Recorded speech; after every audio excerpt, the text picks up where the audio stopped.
सामुद्रिक खाद्य बा आइंस भितर कंकड़ा होउछि गोटे जहाको अनेक लोक खाइबा को पसंद करुथिबा बेले अनेक लोक खाइबा को ना पसंद करंती। आ कंकड़ा मांस रे vitamin B12, selenium, zinc, iodine एवं विभिन्न स्तर कैल्शियम मिली थाए। यह एक खनिज पदार्थ बा विटामिन रो एक उत्तम उत्स अटे। तेबे एथिरे रहिछि अनेक आश्चर्यजनक स्वास्थ्य उपकारिता, किंतु यहाको अनेक रोगी मध्य खाइबा अनुचित अटे। तेबे केउ रोगी माने कंकड़ा तरकारी खाइबा उचित नुहे बा केउ रोगी माने कंकड़ा खाइबा उचित नुहे एवं कौन रहिछि एहार स्वास्थ्य उपकारिता चलंतु चलिबा आजिर वीडियो रे। प्रथमतः कंकड़ा मांस रे विटामिन B2, सेलेनियम, तांबा एवं ओमेगा 3 फैटी एसिड परि पोषक तत्व रही थाए। एही पोषक तत्व मस्तिष्क पय उत्कृष्ट अटे एवं एहा आपणक स्नायु प्रणाली सामग्रिक कार्य रे सुधार आनि पारे।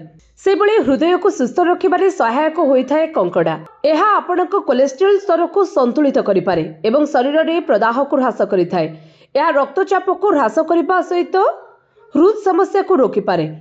फଳରେ हृदघात एवं स्ट्रोक हेबार आशंका मध्य कमी जाई पारे।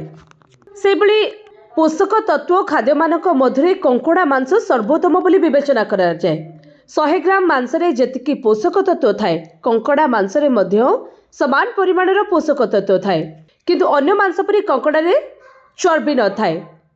कहीं चर्बी हृदरोगर आशंका बढ़ाई थाए। कंकड़ा रे मिलुथिबा पोषक तत्व उच्च गुणर एवं कनेक्टिव टिश्यू अभाव हेतु यह सबु बयसर लोकंक पई हजम करिबा सहज होइथाए।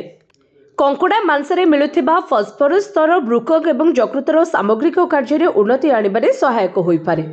फॉस्फोरस शरीर रे थिबा विषाक्त पदार्थ को भल भाबरे एवं शीघ्र मुक्त करिबारे सहायता करे। या सहित आपणक शरीर मेटाबॉलिज्म दक्षता मध्य वृद्धि करिथाए। एबे चलंतु जानिबा केउ रोगी माने कंकड़ा खाइबा अनुचित बा कंकड़ा खाइबार अपकारिता संपर्क रे। कंकड़ा मांस रे अधिक मात्रा रे सोडियम एवं कोलेस्ट्रॉल परिमाण थाए। एभली परिस्थिति रे जदि आपणकर उच्च कोलेस्ट्रॉल रहिछि किंबा कोनोसी हृदय संबंधी रोग अछि तेबे कंकड़ा खाइबा उचित नहे।